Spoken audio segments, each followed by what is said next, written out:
साजिश आपके खिलाफ ना रच दे। अगर रच दी है तो भी एक समय के बाद आप उससे बाहर निकल आएंगे। ठीक है, दृढ़ विश्वास होना चाहिए बस।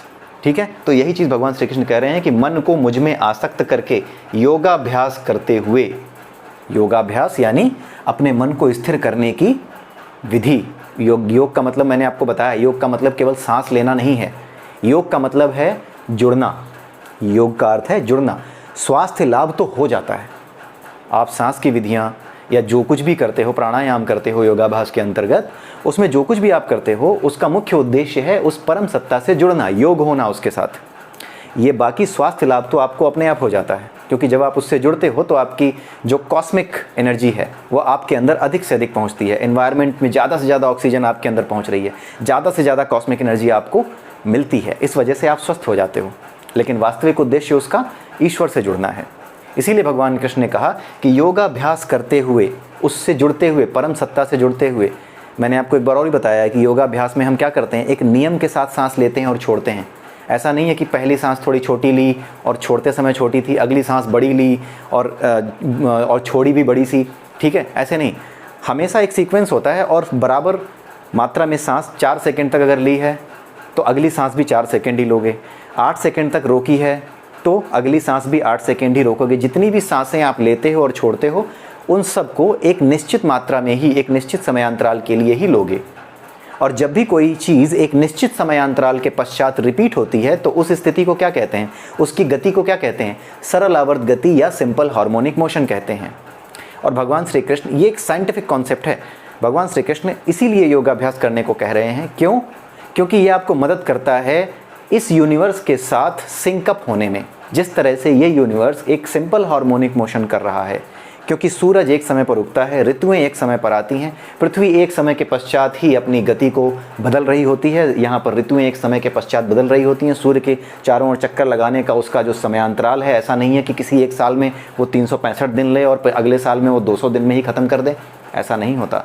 निश्चित समयांतराल के साथ हर चीज़ इस पूरे ब्रह्मांड में गति कर रही है, सिंपल हार्मोनिक मोशन के साथ चल रही है। इसीलिए जो योगाभ्यास है वो भी एक तरह का सिंपल हार्मोनिक मोशन में आपको ले आता है। और जब आप सिंपल हार्मोनिक मोशन में आ जाते हैं तो आप ये समझ जाते हैं, आप अपने आप सिंक होने लगते हैं दूसरी शक्ति से, यानी पराशक्ति से, जो इस पूरी सृष्टि को चला रही है, एक सिंपल हार्मोनिक मोशन के रूप में ही चला रही है। तो अपने आप उसमें सिंक हो जाते हो आप। ठीक है, तो ये इसी तरीके से काम करती है। अगर कोई चीज़ बहुत तेज़ी से दौड़ रही हो एक गोले में और आप भले ही धीमे दौड़ रहे हो, वो तेज़ दौड़ रही है, लेकिन कहीं ना कहीं ऐसा आएगा ये धीरे दौड़ने वाला इस तेज़ दौड़ने वाले के साथ सिंक में आ जाएगा। आप करके देखिए, मतलब सिंपल सा कॉन्सेप्ट है। कोई एक गोले के अंदर एक गोली बहुत तेज़ी से घूम रही है, दूसरी गोली क्या है, धीरे घूम रही है, तेज़ घूम रही है, धीमे घूम रही है, लेकिन कहीं ना कहीं ये तेज़ घूमने वाला आकर के इससे एक बार टकराएगा। और यही जो एक बिंदु है, जब भगवान श्री कृष्ण ने कहा कि मैं ही एक सूक्ष्म से सूक्ष्म स्रोत हूँ जिससे ये पूरी की पूरी सृष्टि उत्पन्न हुई है। तो योगाभ्यास के दौरान जब आप डीप मेडिटेशन में जाते हो, ज्ञान योग में, तो सिद्ध गुरु की मदद से आप इस स्थिति में, यानी सिंक की स्थिति में आ जाते हो। इसी को सिद्ध की स्थिति कहते हैं। फिर आप उन चीज़ों को जानने लगते हो जो हुई थी, जो होंगी। फिर आप कॉस्मिक क्लॉक से कनेक्ट हो जाते हो। ये सिद्धि पाना सुनने में जितना आसान लग रहा है, इतना आसान व्यवहारिक रूप में नहीं है, क्योंकि मन बड़ा चंचल है और बिना गुरु की हेल्प के आप ऐसे नहीं हो सकते। बड़ी मुश्किल से लाखों करोड़ों में, या फिर ये कह लीजिए कि 100 150 सालों बाद या हज़ारों सालों बाद कोई एक ऐसा पैदा होता होगा जो इस स्थिति को प्राप्त कर पाता होगा। ये बड़ी मुश्किल स्थिति है। ये ज्ञान योग के बारे में बता रहा हूँ मैं। ये ज्ञान के माध्यम से इस चीज़ को, ज्ञान योग के माध्यम से, योगाभ्यास के माध्यम से इसे जाना जाता है।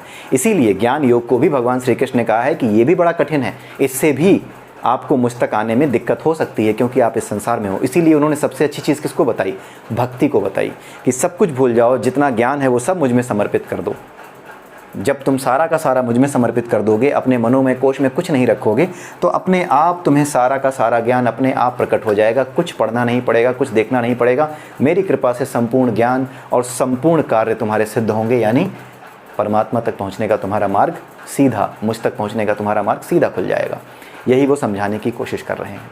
ठीक है, तो इस चैप्टर में हम आगे देखेंगे कि किस तरीके से, और आप ये महसूस कर पाएंगे कि किस तरीके से जो हमने पीछे के 13वें चैप्टर से 18वें चैप्टर तक जो हमने श्लोक पढ़े हैं, वो सारे के सारे आश्चर्यजनक रूप से इन श्लोकों के साथ आगे बढ़ते हुए आपको बड़े अच्छे से कनेक्ट करते हुए फील होंगे।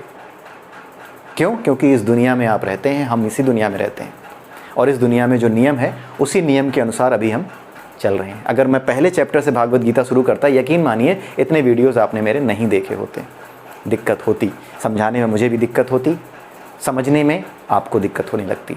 लेकिन ये चीज़ जो हमारे सामने आई है, जो अनुभव पर आधारित है, उस अनुभव के आधार पर हम सब का एक समग्र रूप में प्रयास है। कभी भी कोई प्रयास कोई ये नहीं कह सकता कि मैं अकेला कर रहा हूँ। आप भी इस प्रयास को कर रहे हैं। इस वीडियो को अपलोड करने वाला मेरा दोस्त, वो भी इस प्रयास में लगा हुआ है। हर कोई इस प्रयास में लगा हुआ है। हमेशा इस संसार को कोई भी एक व्यक्ति अकेला नहीं चला रहा होता। इवन परमात्मा भी आपके माध्यम से ही इस पूरे संसार को गति देता है। इसलिए इस चीज़ को आप consciousness in me, consciousness in you मत कहिए। It's a collective consciousness. बिना कलेक्टिव कॉन्शियसनेस के कभी भी इस संसार में वास्तविक ज्ञान का उद्भव या वास्तविक ज्ञान की प्रगति नहीं हो सकती। जब भी कोई एक व्यक्ति ये कहे कि मैं बड़ा महान हूँ या मुझे सब कुछ आता है, आओ मेरी शरण में आओ, तो जो भक्त होंगे या जो लोग होंगे वो अंधेरे में ही रहेंगे।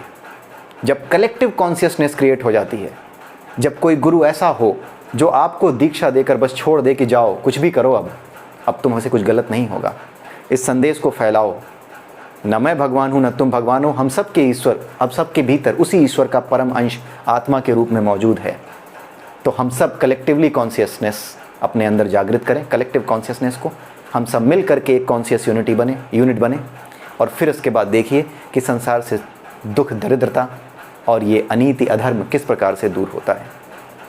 अगले वीडियो में फिर मिलेंगे इस चैप्टर के दूसरे श्लोक के साथ। तब तक के लिए नमस्कार।